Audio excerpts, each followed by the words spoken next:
C'est dans ma tenue la plus moche, ceci dit mon meilleur pyjama, qu'on se retrouve pour parler d'un sujet un petit peu moins joyeux qu'hier. Si vous n'avez pas encore écouté l'épisode d'hier, je vous invite à aller le faire maintenant. Il est solaire et rigolo, bien loin du sujet bien trop sérieux, mais important d'évoquer que nous allons parler aujourd'hui.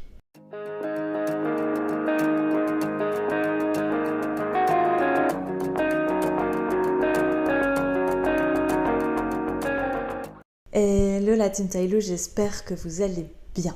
On se retrouve dans ce nouvel épisode du Marathon Tylo et pour un deuxième jour, c'est vrai que nous y allons un petit peu fort, mais il faut passer par là.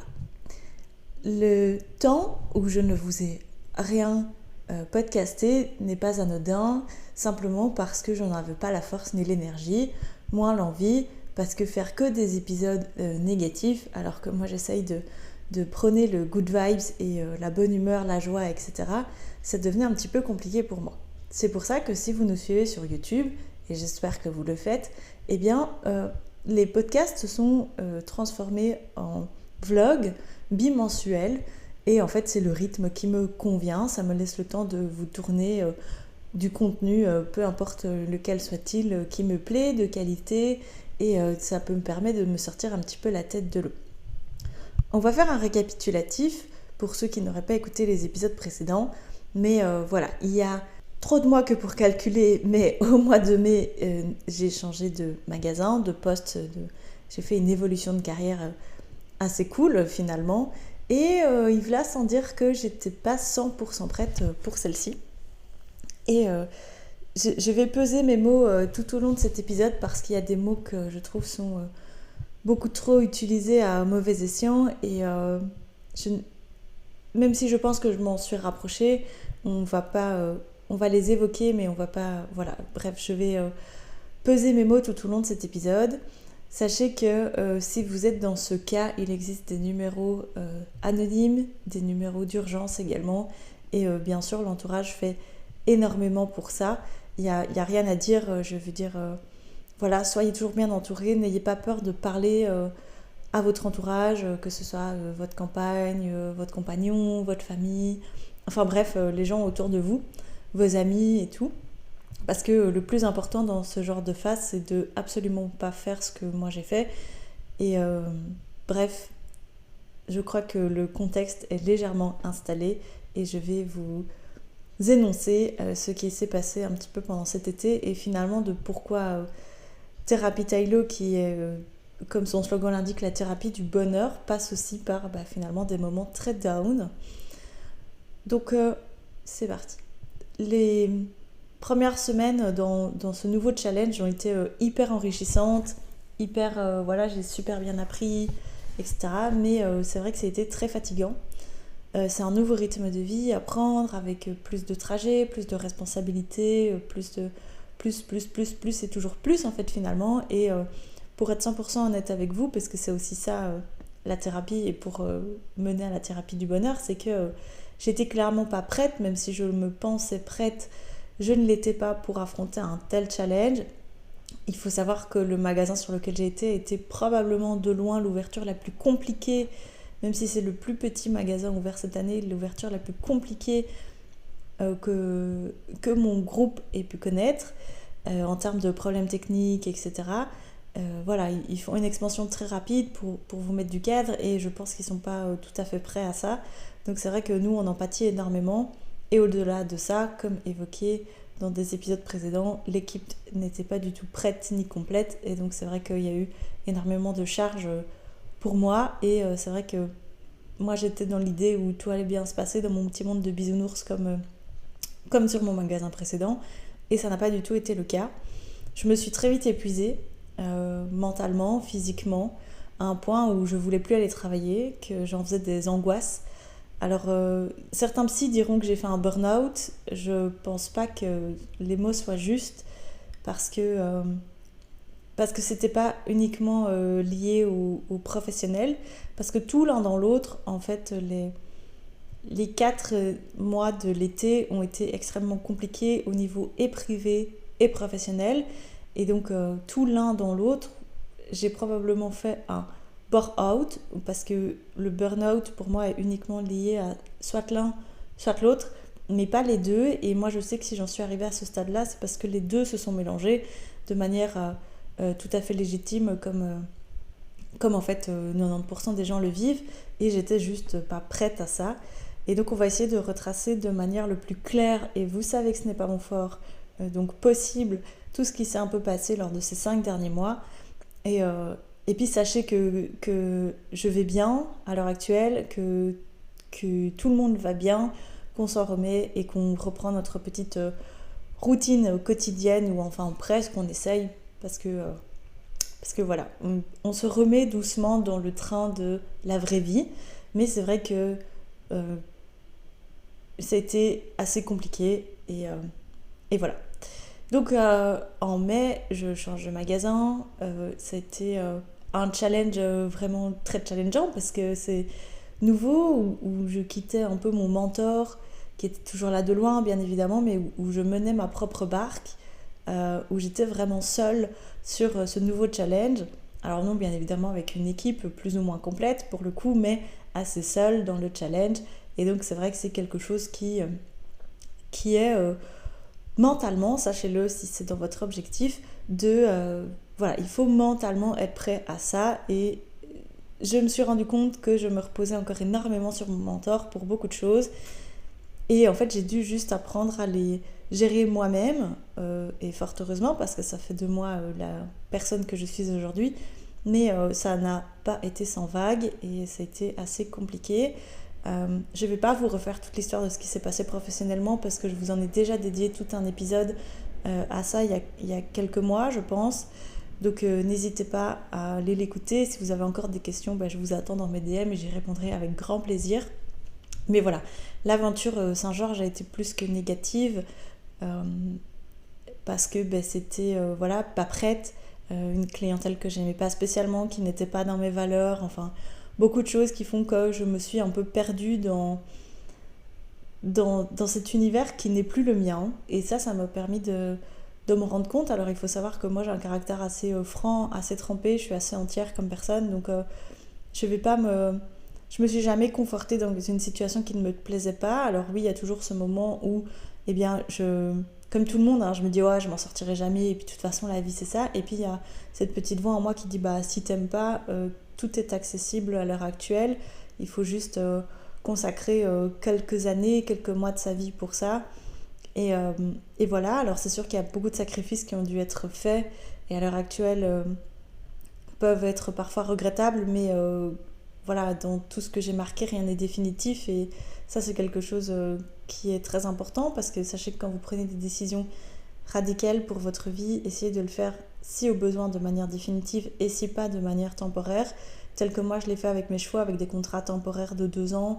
En gros, je prête mes chevaux de manière complète, euh, pour 2 ans, en tout cas pour l'un d'eux, dans l'espoir de pouvoir, moi, avoir une vie plus confortable, et après pouvoir leur offrir la vie que je leur souhaite. Euh, Être humain, et être un bon humain à ma valeur, et bien sûr ceci est complètement subjectif, c'est que je, y a, on est un bon humain à son estime de soi, et moi le bien-être animal est quelque chose de hyper important. Et ce fait que j'étais dans une boucle d'enfer négatif, c'est que je me confortais pas dans l'idée que je ne donnais pas 100% de ce que je pouvais donner à mes chevaux, au détriment de l'un ou de l'autre. Alors pour ceux qui nous suivent depuis le début, donc soit depuis un peu plus d'1 an, il y a eu l'accident, et puis j'ai un cheval vieillissant, etc. Donc il y a beaucoup de choses qui ont changé, et je me suis rendu compte que mon cheval vieillissant, en fait, avec le recul de l'humain que j'ai, et que ça fait quand même 5 ans maintenant qu'il est, même plus, qu'il est dans ma vie, je me suis rendu compte, en fait, que le cadre que je lui donnais n'était pas celui qu'il avait besoin. Donc mon cheval était malheureux, était plus le cheval que j'avais connu.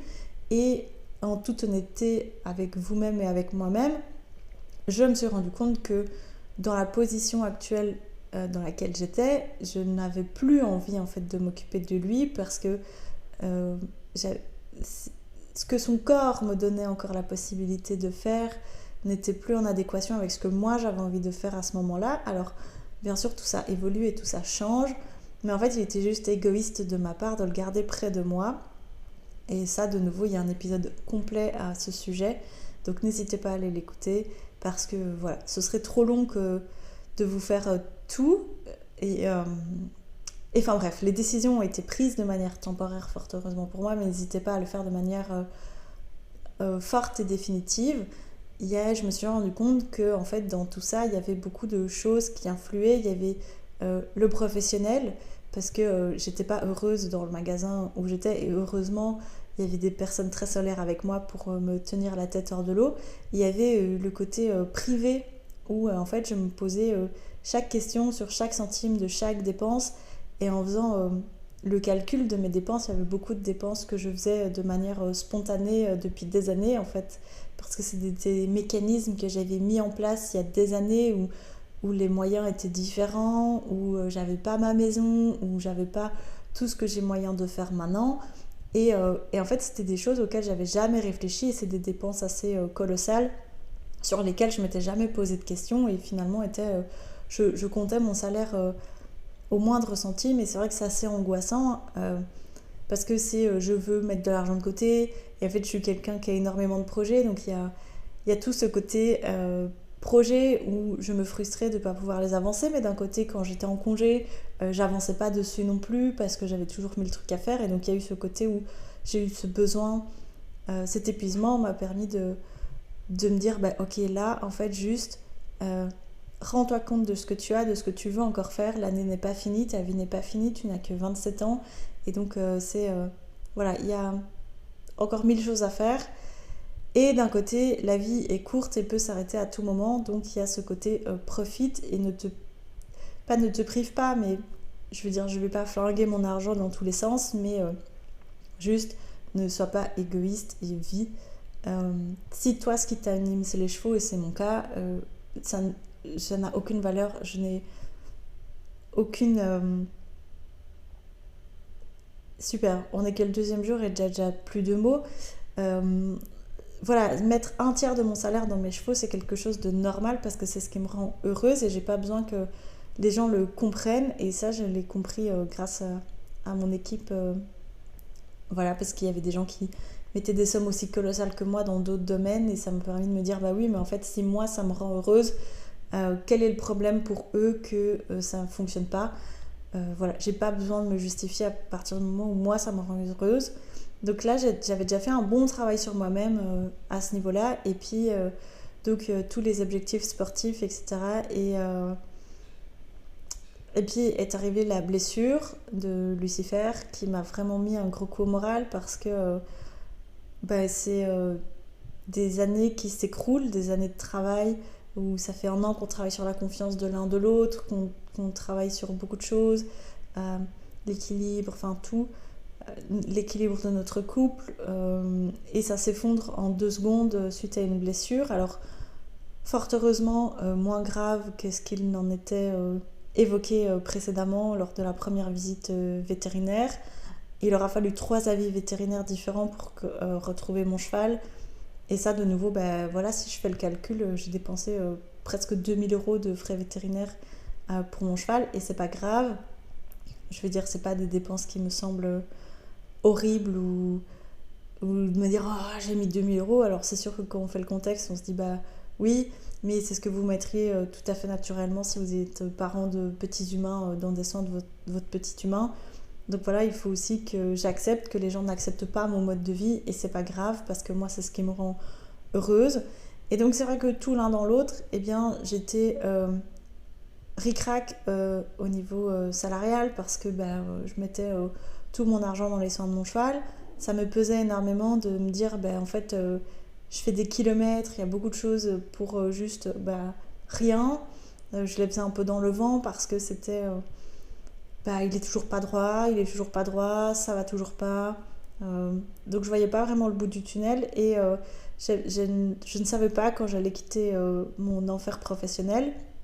Donc c'était voilà une période assez compliquée. Alors il y a ma psy dit que j'ai fait un burn-out, mais je suis vraiment pas sûre avec le terme parce que je trouve qu'il est un peu exploité de manière beaucoup trop excessive et pour les gens qui le font réellement, qui savent plus sortir de leur lit, qui savent plus comment ils s'appellent, etc. Je trouve que c'est pas le terme est pas juste parce que alors j'ai peut-être fait un début de burn-out et que heureusement j'ai été suffisamment bien entourée que pour juste m'en sortir de manière tout à fait naturelle et spontanée et c'est probablement le cas.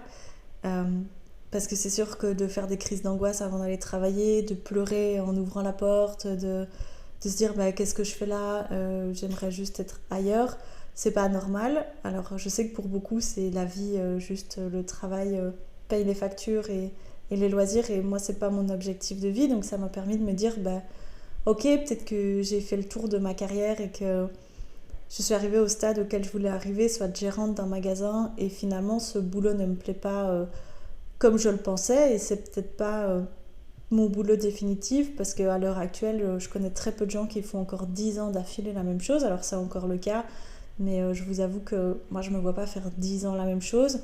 En 2025 je vais signer mes 50 contrats avec la même boîte, ce qui est déjà énorme pour quelqu'un de moins de 30 ans donc ça c'est très très cool mais après je me suis dit bah ok qu'est-ce qui t'animait quand tu étais plus jeune, est-ce que ça t'anime toujours, est-ce que est-ce que tu as appris des choses dans ton métier? Bien évidemment que oui. Au-delà du monde animalier que Maxisio m'a offert, en fait, je me suis ouverte à la vente, au conseil, à l'approfondissement, aux des choses que je ne connaissais pas, simplement. Donc il y a tout ça, tout l'un dans l'autre, et je me suis dit, ok, dans tes rêves, quelle est ta carrière de rêve? On en a déjà parlé ensemble, je vous l'ai déjà évoqué, et c'est sûr que voilà, il faut à travers ce mini burn-out ou cette entrée de burn-out, appelez-le comme vous voulez, je m'en fiche un peu en fait, euh, il y a ce côté où je me suis dit, ok, maintenant il faut rebondir. J'écoute énormément de podcasts, alors étonnamment sur des investissements financiers, mais qui ne me concernent pas parce que c'est pas quelque chose que je comprends, mais où le mindset en fait utilisé pour les gens qui investissent leur argent est hyper intéressant et donc je me suis beaucoup inspirée de ce mindset de gens qui investissent et qui réussissent très fortement financièrement et de me dire ok en fait 2 ans d'une vie qu'est-ce que c'est, qu'est-ce que tu peux faire à l'heure actuelle et en fait naturellement aussi je me suis rendu compte que mon mindset a fait le tri dans mon entourage de gens qui étaient potentiellement toxiques et négatifs pour moi. Toxique, le mot est un peu fort, mais en tout cas, j'ai plus envie d'avoir des gens qui font que de se plaindre de leur vie, etc., alors qu'ils font rien pour leur en sortir. Alors que moi, j'ai décidé de me battre. Alors c'est un peu radical. C'est vrai que pour le coup, j'ai plus beaucoup d'entourage parce que c'est un peu le confort qui se disent bah oui, mais bon, eux réussissent et en fait, on a l'impression qu'on fait rien, mais on passe des heures à travailler sur nos projets. Et donc voilà, tout l'un dans l'autre, je me suis dit ok, tu es dans cet état-là. Admets que tu es dans cet état-là, c'est une alerte de ton corps, parce qu'il y a aussi ce truc où, et ça je sais que c'est assez familial, on n'écoute pas spécialement les alertes de notre cerveau, on attend vraiment la grosse crise du corps, une crise d'angoisse, je veux dire un AVC, un AIT, vraiment des trucs hyper dramatiques pour réagir.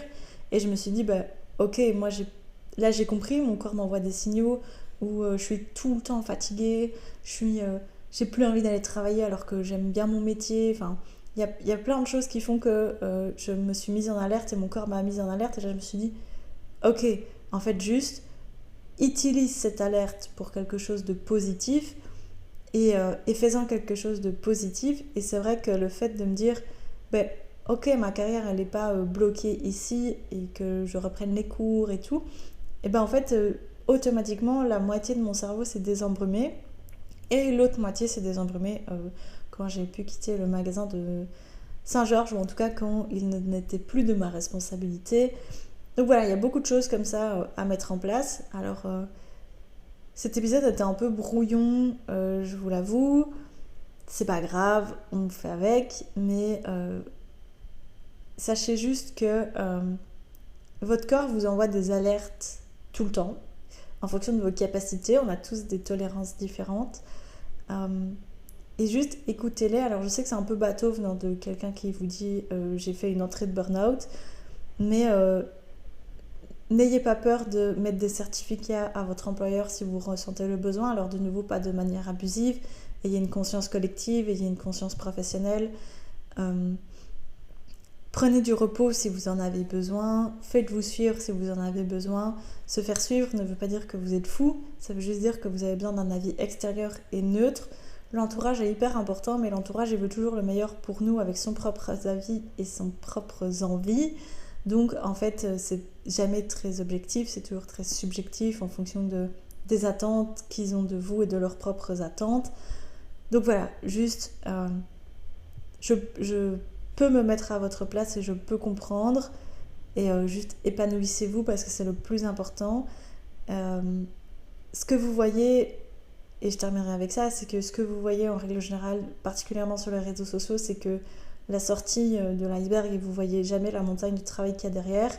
Ne croyez pas que la vie sur les réseaux est quelque chose de vrai parce qu'on vous montre que ce qu'on veut bien.